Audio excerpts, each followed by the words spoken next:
তারপর দিন সকালবেলায় গিয়ে দেখছে যে আখের জমি থেকে সেই শিয়ালের পাল দূর দূর দূর দূর করে পালাচ্ছে তাকে দেখে, মানে আরো চিবিয়েছে।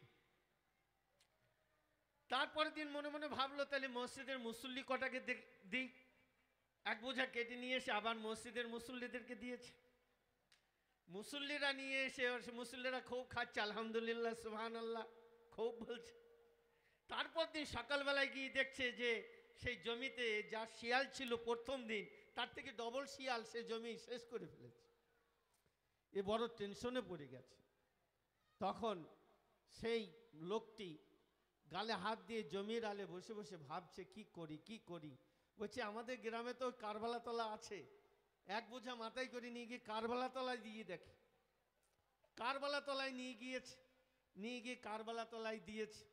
দেওয়ার পরে তারপর দিন সকালবেলায় গিয়ে দেখছে শিয়ালগুলা সেই জমির আলের কাছে আসা তো দূরের কথা, 10 বিঘে দূরে তারা লাইন দিয়ে সব দাঁড়িয়ে আছে। এবছর বেচারা বড় চিন্তায় পড়ে গেছে। মাদ্রাসায় দিলাম শিয়াল জমিতে, মসজিদে দিলাম শিয়াল জমিতে, দরগাতলায় দিলাম আর শিয়াল সব দূরে দূরে দাঁড়িয়ে, কারণটা কি? আলেম যাচ্ছেন, আলেমকে জিজ্ঞাসা করছে যে ভাই কি হলো, তুমি এত চিন্তায় কেন?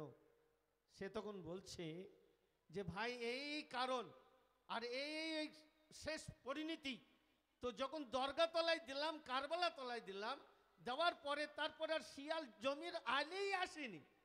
বলছে হ্যাঁ শোনো, আল্লাহ রাব্বে কারিম পৃথিবীতে সমস্ত মখলুকের জন্য সমস্ত জিনিসকে আল্লাহ তাআলা হালাল করে রেখে দিয়েছেন। যখন তুমি মাদ্রাসায় দিয়েছিলে মাদ্রাসার ছেলেরা খেয়েছিল, তোমার মাল ছিল হালাল। মসজিদে দিয়েছিলে মসজিদে মুসল্লিরা খেয়েছিল, মাল ছিল হালাল। যার কারণে আল্লাহর মখলুকের জন্য হালাল ছিল, যার কারণে সে শিয়াল সেই জমিতে গিয়ে তোমার আঁচ চিবিয়েছিল। আর যখনই তুমি দরগাতলায় দিয়েছো তোমার ওই মাল হারাম হয়ে গেছে। দরগাতলায় দেওয়ার কারণে ওই মখলুকের জন্য আল্লাহ হারাম করে দিয়েছেন, ওই মখলুক আর তোমার ওই মালে মুখ দেবে না। মহতরম বুজুর্গ দোস্ত, তাহলে বুঝতে পারছি যে আল্লাহ ছাড়া কাউরির কিছু করার নেই। মনে থাকবে ইনশাআল্লাহ যে আল্লাহ ছাড়া কাউরির কিছু করার নেই। আল্লাহর উপরে তাওয়াক্কুল রেখে বিশ্বাস রেখে আমরা দুনিয়ার বুকে আমরা যদি জীবন যাপন করি, ইনশাআল্লাহ কোনো শক্তি আমাদেরকে পরাস্ত করতে পারবে না। পারবে? জোরে বলুন, পারবে না।